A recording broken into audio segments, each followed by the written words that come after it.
Hi everyone, today is day 9 and we're making butter walnut buntlet cakes. These are going to have a rum icing and they are oh so delicious, so let's get into it. To the bowl of my stand mixer, I have 2 sticks of softened butter.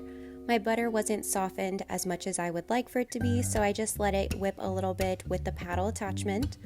We then added in some granulated sugar, and then we are just going to let this cream together until it has a small fluffiness to it. Now for me, this was about 5 minutes, but if you're using a hand mixer, this might be more around 7 minutes. You're looking for it to get a little bit lighter in color as well. What we're doing is just incorporating some air bubbles into our butter and sugar mixture, and this helps you to have light and airy baked goods. So once that has come together, we're going to start adding in our eggs one at a time. You want this to partially combine before you add the next one. But once we've reached a total of 4 eggs added into our mixture, we're going to start alternating between our flour mixture and a cup of milk. Now our flour mixture is just sifted flour and baking powder. And after alternating between our dry mix and our milk, we're going to fold in some of our local black walnuts that have just been coarsely chopped.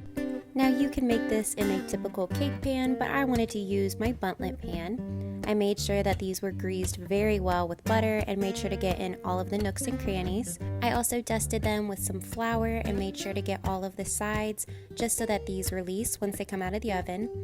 I filled these about 2/3 of the way with our batter, and that proved to be the perfect amount. These went in the oven at 350 degrees for about 20 minutes. If you're making a cake pan though, you might need to adjust your timing. Just make sure when you stick a toothpick in that it comes out clean. While these cooked though, I made our glaze. Now our glaze, we're going to start off with just a stick and a half of butter and a little bit of water. We're going to let this melt, and then we are going to add in some granulated sugar and let this fully dissolve. Once this comes to a boil, we are going to stir it constantly and let it cook for about 4 minutes. We're then going to take it off of the heat, add in some of our black walnuts and a little bit of dark rum.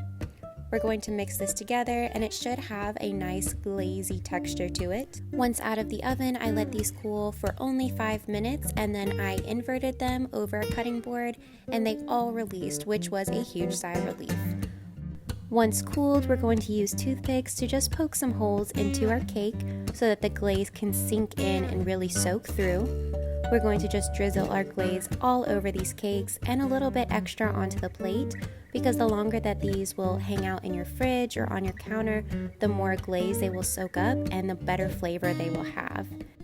Thank you so much for watching, guys. We hope you give this recipe a try. This reminds me so much of rum cake, which is my favorite holiday treat. So far, day 9 is my favorite of our 24 days of Christmas cookies and treats.